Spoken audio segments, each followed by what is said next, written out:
Well, good morning again, YouTube. All right, it is Wednesday morning. We're still up here in Minnesota, and Ron has put me to work again. So I got Ron Softail back here behind me. He was going for a ride the other day and said it sounds like his rear bearings are starting to go bad. He sees some metal shavings and whatnot. So we're gonna look into it and see if we can't find out what's going on. I guess you got a motorcycle mechanic coming to your house for the week. You got a broken motorcycle? Put the guy to work. Why not? So I pulled the saddlebag off, and you can see that the wheel bearing is definitely compromised. But I also noticed that his rear brake pads are shot too, so looks like we're gonna fix a couple things. All right, guys, you can see we got the bike all apart. Got the pulley all taken off. We got the one bearing removed, but the other one, just the outer race, is stuck in the wheel. So we're gonna weld a small plate on the inside of that so that we can drive it out from the other side. Ron doesn't have the proper bearing removal tool here. I've got one at home at the shop, but didn't bring it with me because I didn't know I was getting into this job and don't know they let me take it on the plane anyways. The only other alternative is, I've done before, when you get into these situations, basically that from the other side of the wheel, there's no surface you can get to in order to drive it out. So we're gonna try this. If this doesn't work, we'll just have to grind through that outer race till we get to a point where we get in there with a screwdriver or a punch and break it out, which is, either way, is a pain in the butt. There is no easy way to do this without the proper tool, but we're gonna get it done, I promise you that. All right, guys, so here we go. So we just welded that on the inside of that race. Now we should be able to drive it out from the other side. You record.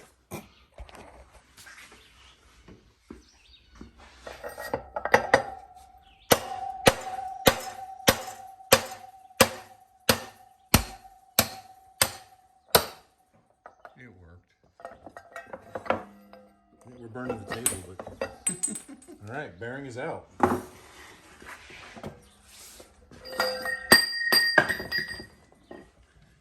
Beautimous. All right, guys, so I got another bike here that we're working on as well. This one belongs to Ron's friend, Doug. It's a Street Glide, and he said he thought he had an exhaust leak on it, and I'm not so sure, but he says that when he's riding down the road, he can hear the sound of the exhaust leak echoing off of the front fairing and kind of coming back at him. We pulled it out of the trailer and just fired it up, let it idle. No signs of an exhaust leak. None of the exhaust pipes seem to be loose, but a lot of the exhaust covers, the shields, are rattling. And there's definitely some buzzing there. So I took it for a ride real quick. I'm up the road at the Pilot because I'm running out to go get the bearings and the brake pads for Ron's bike up at the Harley dealer anyways. So I decided to go ahead and take this motorcycle up here. One, gives me a good excuse to take a ride up here. And I wanted to be able to hear what he's hearing traveling down the road. And I don't think it's an exhaust leak. I think it's definitely a rattle, and it's just the way it's echoing off of the fairing gives it kind of an odd sound. And I don't know if it's from the heat shields or if it's coming from the cam chest. The bike does have a little over 40,000 miles on it, and Harleys are kind of known. That's right about that golden number where sometimes those chains in the twin cams start to go bad or get stretched out and need some service. So I'm gonna fire it up here real quick, let you guys hear it. I don't know if it's gonna come through on the video or not, but we'll give it a try.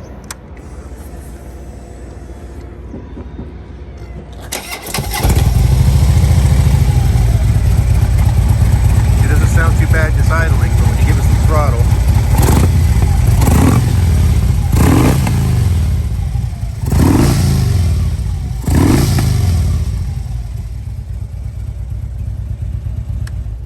so I think what I'm gonna do on this one is I'm gonna go ahead and go get the parts. We get it back to Ron's house. I'm gonna go through and try to tighten up all of the exhaust shields, all the nuts and bolts on the exhaust system, and make sure that it isn't just a superficial rattle. And then we'll take it for another ride and see if the noise goes away. If it's cam chest, obviously it's something we're not gonna be able to fix here this weekend because we're gonna order some parts and whatnot. And it's a, not a terribly big job, but not something we're gonna sit here and do while we're trying to get ready for a wedding. All right, guys, I'm up here at Twin Cities Harley-Davidson, just north of Lakeville, Minnesota, a little bit south of Minneapolis and St. Paul area. We got the parts that we needed for Ron's bike, so we're gonna head back down to him and get that fixed. All right, guys, so we're back at Ron's shop. I got one bearing installed, a little bit of grease around the bore and around the bearing, and then I used the old bearings race to tap it in with because it's the right size. That way it'll take a chance of damaging the new bearing. Time to flip it over, put the spacer inside, and do the other bearing. Here you can see where the bore is. I'm just gonna clean that all up, make sure there's no debris inside it. Nothing, and you can feel with your fingers, make sure there's nothing that's gonna kind of cause any trouble getting the new bearing to install. Then we're gonna lubricate that bore. Got a little bit of white lithium grease here. Doesn't take a lot. It doesn't have to be white lithium grease. This is just what was kind of on the shelf and easy access. So I get the inside all done good. All right, now I got the bearing all greased up. Set it right there in the bore. Now, one thing I'll show you is you can see the part number on the bearing. I always put the part number facing out. As far as operation of the bearing goes, it makes no difference.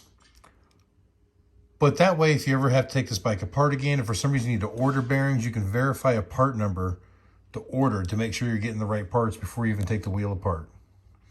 Oh, and before we put that bearing in, we need to put the spacer in. Do not forget to put the spacer in, because once you drive that bearing in, you take a big risk of destroying the bearing, getting it back out to put the spacer in. So let's do that real quick. There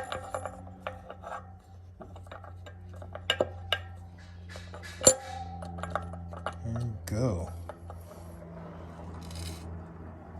All right, so now the spacer's in, the bearing's back up top. Kind of tricky to do with one hand, but take a hammer and I just gently tap around the edge. I'm not hitting it very hard, but I can see that it's working its way in.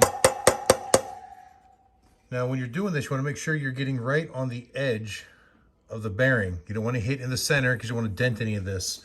Just enough to get it going so that it stays in place. Then we'll take the driver and put on here. And at this point, we can just drive it in a little firmer. Again, tough to do with one hand, because normally I would hold that spacer. But you notice I'm recentering it each time I hit it, so we don't damage the new bearing. It's actually really difficult to do with one hand. All right. There we go. That one is seated in place. No gap between the spacer. Everything's nice and tight. All right, time to put on the pulley and reinstall it on the motorcycle. All right, guys, so I've got the wheel back in place and the belt put around the driven pulley. But before I put it all back together, I want to show you two here. I've got the axle and the spacers. And what I've done is cleaned out the inside of the spacers and then put a thin layer of grease on them. Did that to both of them. And I cleaned the axle, put a thin layer of grease on the axle. Take notice I said a thin layer. It doesn't take a lot of grease. None of this grease is here for lubrication for operation of the motorcycle. The wheels are lubricated by the bearings internally or by the grease that's into those sealed bearings. So none of this really matters for operation. A little bit of grease does make everything slide together better, but really the main purpose of this is corrosion protection. You know, we've taken a lot of bikes apart that haven't been apart in years, and rust and corrosion gets in there. Sometimes it's really hard to drive the axle out because it gets seized in there, seized to the bearings. This will prevent that from happening. But you don't want to overdo it. You get too much in there, then it gums up and gets nasty. Just a really thin layer just to give it some surface protection, and it will help aid in the assembly, putting everything back together. So I'm gonna get that axle back in and we'll finish this job up. All right, one of the tricky things you're gonna fight with trying to put a rear wheel on a Harley is those spacers that I just mentioned. So a lot of times you'll get this spacer in here, and then while you're trying to get the other spacer in, this spacer will fall out. You put this one back in, then your other one falls out. So I just get the axle started. I've not pushed the axle all the way through, but it's at least going through the swing arm, through the spacer, and into the front, or the first bearing. That way everything there stays steady. As I come around this side, I've still got ample room here to be able to get this spacer in place. Like so. Now I can drive that axle the rest of the way through, wiggle the wheel around a little bit till everything lines up, and then get it to come through that spacer, through the brake caliper bracket. And there is actually one more little spacer back inside here in the swing arm, but it's kind of wedged in there right now, so it shouldn't go anywhere anytime soon. All right, so you can see here, you can see the axle just starting to come through there. So I got it flush, so now it keeps this spacer from falling out. Now it's just a matter of getting the brake caliper bracket lined up, the last spacer, and then pushing it the rest of the way through. All right, just like that, it's that easy. No hammer, no force, no nothing. Now you see I do have a jack underneath the tire, and that's just so I can control height a little bit to get things to line up. And then when it's all said and done, you can just pull the jack out of the way. Now the axle's wheeling, and we can put the rest together, adjust the belt, and be done. Hey guys, another thing I want to mention here for a moment also is that before I adjust the belt tension on this, what I like to do is a little trick I've learned over the years is I will actually put the whole axle assembly in and tighten it all the way down. And then I'll back the nut off just enough to loosen the axle enough to where we can slide that axle back and forth with the adjusters. You won't be able to do it by hand. It's still tight enough that you won't be able to move it by hand. But as you turn the adjusters, it will push it back. The reason for that is I've seen in many cases, and it doesn't always happen, but in many cases, when that axle bolt is loose, the swing arm kind of spreads a little bit. And then you can set your belt tension exactly where you want it. And then when you tighten that axle down and those draw back together, it changes the dimension. And you'll have a belt or a chain, whatever you're working with, that may be too tight for specification. And you never want that. You're better off to be a little bit loose than you are a little bit tight. Too tight will wear out bearings and not only the wheel, it'll wear the sprockets, it'll wear the chain or the belt. It'll also wear the transmission bearings in some cases. Now, every make and model is different. Some are more prone than others, but you don't ever want it to be too tight. So, like I said, I draw the nut down, close that swing arm all the way, and actually torque it, not necessarily to spec, but just put some oomph into it so that it's tight, and then back it off like that quarter of a turn or half a turn. So you're not really allowing the spread of the swing arm, but it's enough that you can still move that axle back and forth with those adjusters. This was really big on the Suzukis, especially the sport bikes from like 96 and later. The aluminum swing arm, you could get that chain adjusted just right. And then when you would tighten that axle nut down, the chain would be super, super tight. So we always learned either leave the chain a little bit loose when you do preliminary adjustment, or snug the axle just enough that the adjusters will move it. That keeps it from being a gap between the spacers and the swing arm. And then most times it was done right.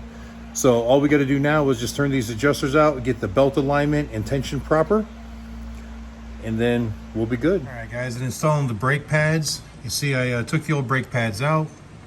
I removed the cap on the rear master cylinder so I could press the pistons back in. And I wanted to make sure there wasn't so much fluid in there, it wasn't going to overflow, but you see it brought it back up to the full level, which is good. Also, a little bit of lubricant on the back of the pads, both sides. Lubrication on the pin as well. These pads need to be able to operate smoothly back and forth on this pin.